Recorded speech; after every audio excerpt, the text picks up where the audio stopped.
So hello friends, now in this particular video we are going to discuss about the disorders of parathyroid glands. Okay, so please subscribe our channel if you not subscribe yet. Please subscribe कर लेना आप सभी लोग से request है. चलिए तो शुरू करते हैं अपन पैराथायरॉयड हार्मोन के बारे में. पहले कुछ पॉइंट डिस्कस करते हैं. Okay, so the first point कि ये जो पैराथायरॉयड हार्मोन से फंक्शन देखने पर ये बोन का रिजॉर्प्शन कराएगा आपका. ठीक है, this will be responsible for the bone resorption. जब बोन रिजॉर्प्शन होगा basically, so that will increase the level of calcium in your blood. Okay, so first function हो गया आपका bone resorption, that will cause increase in calcium level in your blood. दूसरा जो point होगा इसमें वो ये पीसीटी ऑफ किडनी पर भी काम करेगा आपका parathyroid hormone. Okay, it will act on the PCT of kidney and that will basically cause phosphate wasting. Okay, और basically cause loss of the phosphate का लॉस कराएगा, जिसको हम अपन बोल रहे हैं फॉस्फेट वेस्टिंग. तीसरा जो कॉन्सेप्ट होगा बेसिकली ये आपके बोन टर्न ओवर को भी बढ़ाएगा. ठीक है, बोन टर्न ओवर बढ़ाने से बेसिकली क्या होगा, आपका जो सीरम एल्कलाइन फोस्फेटेज है, ओके, ये भी बढ़ेगा आपका. ये बेस्ट मार्कर होता है बेसिकली, ध्यान रखना, ये बेस्ट मार्कर होता है आपके बोन के रिजॉर्प्शन का, सीरम एल्कलाइन फोस्फेटेज. तो बोन रिजॉर्प्शन होगा जिससे कारण कैल्शियम बढ़ेगा, पीसीटी किडनी पे काम करेगा, फोस्फेट का वेस्टिंग कराएगा और बोन के टर्नओवर को बढ़ाएगा, जिससे कारण बेसिकली आपका जो सैप है वो बढ़ता हुआ दिखेगा आपको. ये इतना पॉइंट ध्यान रखना आपको. ये पीटीएच के फंक्शन के बारे में. अपन चलते हैं डिजीज़ के ऊपर. ठीक है, तो डिजीज़ में दो पढ़ेंगे, प्राइमरी हाइपर पैराथायरॉयडिज्म पढ़ेंगे अपन, सेकेंडरी पढ़ेंगे. तो सबसे पहले अपन शुरू करते हैं प्राइमरी हाइपर पैराथायरॉयडिज्म के ऊपर. ओके, सो प्राइमरी में दिक्कत क्या है कि आपके पैराथायरॉयड ग्लैंड में ही प्रॉब्लम होगा आपका, है ना. पैराथायरॉयड ग्लैंड मान लो कि आपका बड़ा हो जाएगा, जिससे कारण की बेसिकली कैल्शियम बढ़ेगा. तो जो भी प्रॉब्लम होगा प्राइमरी है, इसलिए जो भी प्रॉब्लम होगा basically that will lie inside the parathyroid gland itself. अब ध्यान के रखना आपको, जो नॉर्मल कैल्शियम का लेवल होता है basically that is 9 to 11 milligram percentage. Okay, ये नॉर्मल लेवल होता है. तो हम जो सिम्टम्स बात करेंगे अभी पैराथायरॉयड ग्लैंड के मतलब कैल्शियम बढ़ने का नहीं, पैराथायरॉयड ग्लैंड का हाइपर पैराथायरॉयडिज्म होने के कारण, उसको इसी के बेस पर डिस्कस करेंगे. यदि आपका जो कंसंट्रेशन है वो 11 to 12 मिलीग्राम परसेंटेज होगा तो क्या क्या देखने को मिलेगा आपको. तो सबसे पहले क्या होगा, नेफ्रोकैल्सिनोसिस देखने को मिलेगा आपको. ओके, और इस नेफ्रोकैल्सिनोसिस मतलब स्टोन बन रहा है किडनी में आपके, तो that will cause basically renal colic. इसी कारण आपको रीनल कोलिक मिल सकता है. इसी कारण आपको बेसिकली रीनोगैस्ट्रिक रिफ्लेक्स मिल सकता है. रीनोगैस्ट्रिक रिफ्लेक्स मीन्स आपको मल्टीपल एपिसोड्स ऑफ वोमिटिंग देखने को मिल सकता है.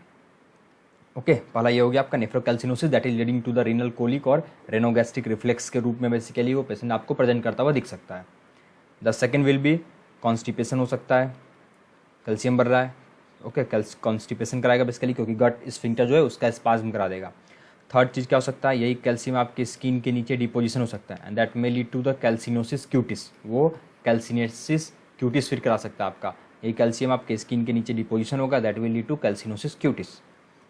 देन ये कैल्शियम का जो लेवल बढ़ा that will cause hardening of the blood vessel and that will lead to pseudo hypertension. जो कैल्शियम का लेवल बढ़ा वो क्या करेगा, आपके ब्लड वेसल्स को हार्ड कर देगा. हार्डन होने के कारण ब्लड वेसल्स आपका क्या हो जाएगा, सूडो हाइपरटेंशन देखने को मिलेगा. साथ में ये सीएनएस पर इफेक्ट करेगा and that will be known as साइकोसिस. ये आपको साइकोसिस करता हुआ दिखेगा. ओके, तो ये बेसिकली ध्यान रखना, जब 11 से 12 mg% हो रहा है तो नेफ्रोकैल्सिनोसिस, एंड उस नेफ्रोकैल्सिनोसिस होने के कारण रीनल कोल्की और रीनोगैस्ट्रिक रिफ्लेक्स दिख रहा है आपको. साथ में कॉन्स्टिपेशन हो रहा है, साथ में आपको कैल्सिनोसिस क्यूटिस दिख रहा है, स्किन के नीचे डिपोजिशन हो जा रहा है आपका. साथ में आपका जो ब्लड वेसल्स है वो हार्डन हो जाएगा कैल्शियम के डिपोजिशन के कारण, सूडो हाइपरटेंशन और साइकोसिस देखने को मिलेगा आपको. ये 5 कैरेक्टरिस्टिक फाइंडिंग्स हो गए इसके. अब बढ़ते हैं नेक्स्ट पार्ट पर, that is when the concentration reaches about your 12 to 13 mg%. जब यहाँ पहुँचेगा आपका, देन आपको क्या मिलेगा, सेकेंडरी पार्किंसोनिज्म मिलेगा. ओके, सेकेंडरी पार्किंसोनिज्म क्यों मिल रहा है, क्योंकि यहाँ पर क्या होगा, आपका जो बेसल गैंग्लिया उसका हो जाएगा कैल्सिफिकेशन.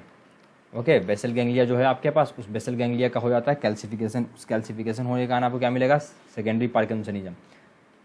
सो आपको रिजिडिटी, ये सब फीचर्स आपको देखने को बेसिकली मिल सकता है. जब आप और आगे जाओगे बेसिकली 13 to 14 पर जाओगे आप, तो आपको फाइनली सिस्टोलिक अरेस्ट मिलेगा. So these are the clinical features which you may encounter in the patient of hyperthyroidism. Okay, starting from nephrocalcinosis, constipation, calcinosis cutis, pseudo hypertension, साइकोसिस, देन सेकेंडरी पार्किंसोनिज्म, रिजिडिटी और systolic arrest finally आपको. Clear.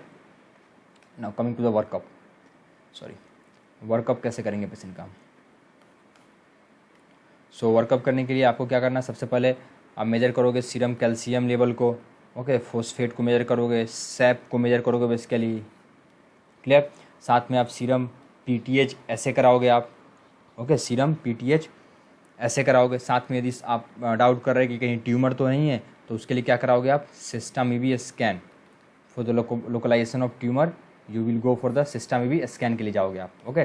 सो serum PTH के लिए जा रहे हो आप, system EV scan के लिए जा रहे हो, सीरम कैल्शियम, फॉस्फेट और सैप के लिए बेसिकली देख रहे हो आप, ठीक है। ये वर्कअप का बेसिकली आपका मेथड हो जाएगा। ये सब चीज़ कराओगे बेसिकली वर्कअप करने के लिए, कोई दिक्कत नहीं इसमें। Now the last part is जो ट्रीटमेंट और मैनेजमेंट कैसे करेंगे अपन। तो मैनेजमेंट सिंपल है, सबसे पहले तो आप बेसिकली मेडिकल स्टेबलाइजेशन करोगे, ठीक है। और उस मेडिकल स्टेबलाइजेशन के लिए क्या करते हैं अपन, नॉर्मल सलाइन दोगे आप, जो कि डाइल्यूशन इफेक्ट डालेगा basically, okay. So normal saline की हेल्प से बेसिकली आप क्या करोगे, हाइड्रेशन करोगे, ताकि डाइल्यूशनल इफेक्ट हो, आपका कंसंट्रेशन जो है कैल्शियम का वो कम हो पाए। सेकेंड चीज़ करोगे आप बेसिकली यहाँ पर फ्यूरासामाइड ड्रिप, क्योंकि फ्यूरासामाइड पता है हमें that will cause loss of the calcium from urine, calcium का लॉस करा देगा यूरिन के थ्रू आपका। देन ड्रग ऑफ चॉइस आएगा आप, that is the IV ibandronate, मतलब bisphosphonate, okay, IV ibandronate, this will be your drug of choice. साथ में आजकल कैल्सिटोनिन का नेजल स्प्रे भी है हमारे पास, ओके, कैल्सिटोनिन नेजल स्प्रे भी दे सकते हो। So these are the steps of the basically medical management, okay. Normal saline, furosemide drip, IV ibandronate और कैल्सिटोनिन का जो नेजल स्प्रे आप दे सकते हो। सो ये जो स्टेप्स है basically these are the steps of the medical management. Medical management करने के बाद आपको बेसिकली चेक करना है, प्री एनेस्थेटिक चेकअप, फिटनेस देखना है आपको कि है कि नहीं है, ठीक है। यदि वो okay, then the treatment of choice काम में आएगा, that will be resection of adenoma, ठीक है। पैराथायरॉयड एडिनोमा जो डेवलप हुआ उसको बेसिकली आप क्या कर दोगे, रिसेक्ट कर दोगे। ये बेसिकली इसका मैनेजमेंट होगा।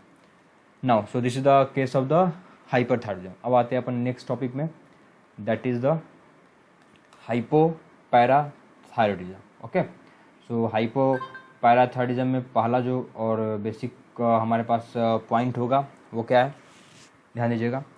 कॉजेज में आते हैं पहले हम कि भाई क्या क्या कॉजेज हो सकते हैं बेसिकली हाइपोपैराथायरॉयडिज्म के। तो पहला हो सकता है आपका ऑटो इम्यूनिटी हो सकता है, दूसरा आपका हो सकता है थायराइड सर्जरी। थायराइड सर्जरी में गलती से मान लो आपका पैराथायरॉयड ग्लैंड हट गया हो तो ऑटो इम्यूनिटी हो गया या थायराइड सर्जरी हो गया। या तीसरा हो सकता है आपका DiGeorge syndrome, okay, that is due to the chromosome number 22 abnormality. So autoimmune हो सकता है ये प्रोसेस, थायराइड सर्जरी से रिलेटेड हो सकता है या डाइजॉर्ज सिंड्रोम हो सकता है। ये तीन बेसिकली कॉजेज होंगे आपके हाइपोपैराथायरॉयडिज्म के पीछे, ठीक है। इसमें बेसिकली क्या होता है, डाइजॉर्ज सिंड्रोम में आपका पैराथायरॉयड ग्लैंड तो इफेक्ट होता है, साथ में थाइमस भी इफेक्ट होगा, तो इसमें रिकरेंट इन्फेक्शंस भी आपको देखने को मिलेगा। सो ये इसकी इटियोलॉजी हो जाएंगे। अब आते हैं इसके बेसिकली हम लोग क्लिनिकल मैनिफेस्टेशन पर, क्या क्या बेसिकली क्लिनिकल फीचर्स होंगे जो कि आपको इन पेशेंट्स में देखने को मिलेगा, क्लियर। सो पहले अपन आएंगे एक्यूट मैनिफेस्टेशन की बात करते हैं। First we will talk about the acute manifestation of this disease. So acute manifestation की जब जहाँ तक बात करोगे आप, तो जैसे मान लो आप थायराइड सर्जरी की बात करो, थायराइड सर्जरी के 72 घंटे के अंदर आपको क्या होगा, 72 घंटे के बाद बेसिकली एक तरीके से तो आपको क्या होगा, टेटनी दिखेगा, ठीक है। साथ में आपको और क्या क्या मिलेगा, you will get perioral paraesthesia, okay, calcium कम हो रहा है। साथ में आपको क्या मिलेगा, पेरी अंगल पैरेस्थीसिया देखने को मिलेगा, ओके। और आप बेसिकली जब BP कप से हम एक ट्रोजियोसाइन के लिए मेजर करते हैं, ठीक है, तो जो ट्रोजियोसाइन बेसिकली करोगे तो उसमें आपको क्या दिखेगा, कार्पोपीडल स्पाज्म, कार्पोपीडल स्पाज्म देखने को मिलेगा, ठीक है। सो कार्पोपीडल स्पाज्म होगा, ट्रोजियोसाइन मतलब पॉजिटिव होगा बेसिकली।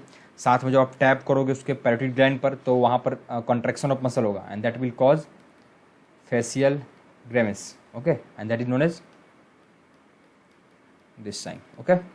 सो दो साइन हो गए आपके पास, ध्यान रखना है, ये कि ये दूसरा ये आपका।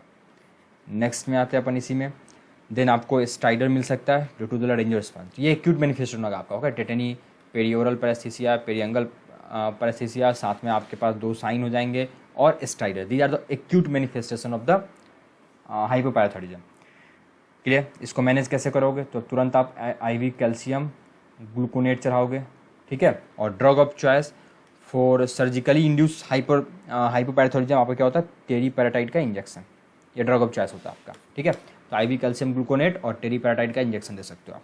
चलिए अब आते हैं क्रोनिक मैनिफेस्टेशन। भैया क्रोनिक मैनिफेस्टेशन क्या क्या होगा आपके हाइपोपैराथायरॉयडिज्म के, तो क्रोनिक मैनिफेस्टेशन को बेसिकली रिकेट लाइक इलनेस भी बोल सकते हैं, उसको अल्ब्राइट हेरेटरी ओस्टियोडिस्ट्रोफी बोलते हैं हम लोग, ठीक है। जो क्रोनिक मैनिफेस्टेशन होगा उसको अल्ब्राइट हेरेटरी ओस्टियोडिस्ट्रोफी बोल सकते हो आप। यहाँ पर क्या क्या देखने को मिलेगा आपको, क्रेनियो टेप्स देखने को मिल सकता है, साथ में आपका जो रिस्ट ज्वाइंट है उसका वाइडनिंग हो जाएगा, ओके, तो रिस्ट ज्वाइंट जो है उसका आपको वाइडनिंग देखने को मिल सकता है जी, क्लियर। साथ में जो पेशेंट है आपका शॉर्ट स्टेचर का हो सकता है वो। साथ में जब एंटीरियर फॉन्टेनल को आप देखोगे तो that will B wide open anterior fontanelle देखने को मिलेगा अपन को। साथ में डेंटिशन की बात करेंगे तो डिलेड डेंटिशन देखने को मिलेगा अपन को, क्लियर। साथ में 2-3 चीज़ बड़ा अच्छा मिलेगा, जो पैर इसके लेग्स होगा इनवर्ट की तरफ फोल्ड कर जाएगा, जिसको हम लोग बोलते हैं वेलगम भी मिल सकता है आपको, या बाहर की तरफ चला जाए दैट इज़ वैरम, या एक अंदर और एक ऐसा हो जाए basically that is known as windswept. तो आपको किसी भी तरीके का बेसिकली डिफॉर्मिटी देखने को मिल सकता है, ठीक है। साथ में कैरेक्टरिस्टिक फाइनिंग मिलता है जिसको बोलते हैं हम लोग आर्चीबाल्ड साइन।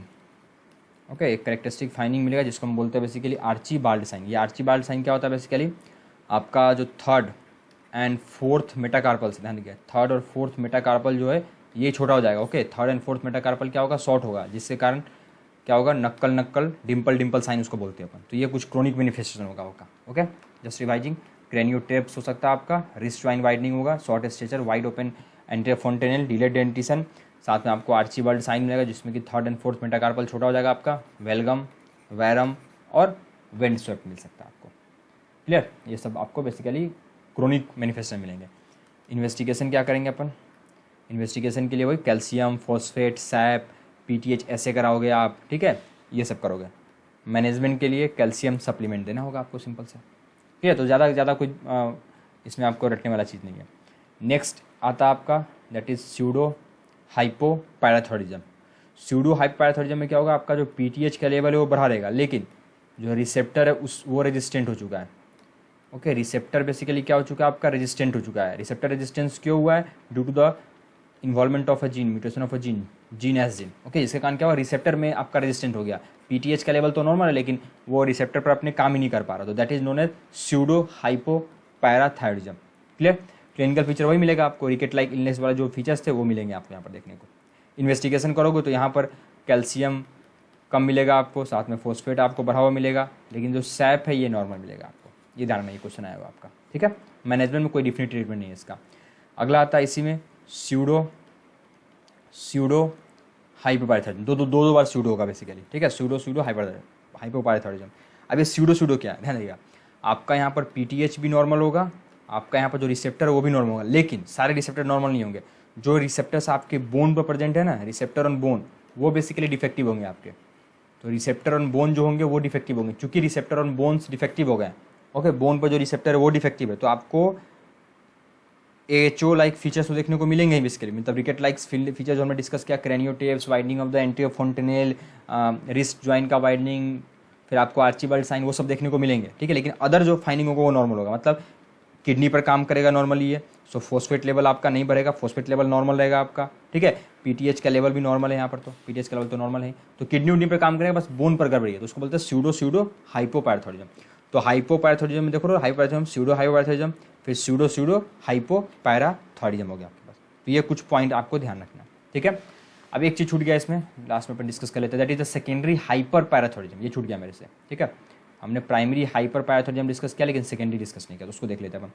तो सेकेंडरी में कॉज क्या होता है बेसिकली, सपोज करो आपका रीनल फेलियर हो गया, ठीक है, सपोज कीजिए आपको रीनल फेलियर हुआ। रीनल फेलियर का कारण क्या होगा, जो विटामिन D3 होगा वो कम बनेगा, जिसके कारण क्या होगा, आपका हाइपोकैल्सीमिया होगा। इस हाइपोकैल्सीमिया के कारण क्या होगा, जो कैल्शियम सेंसिटिव रिसेप्टर्स है वो एक्टिवेट होंगे और आपके वो पीटीएच को सिग्नल देंगे, और पीटीएच का सिक्रेशन क्या होगा, बढ़ेगा, ठीक है। ये आपको कुछ पॉइंट्स है जो कि ध्यान रखना है, clear. So this is all about hypoparathyroidism. Thank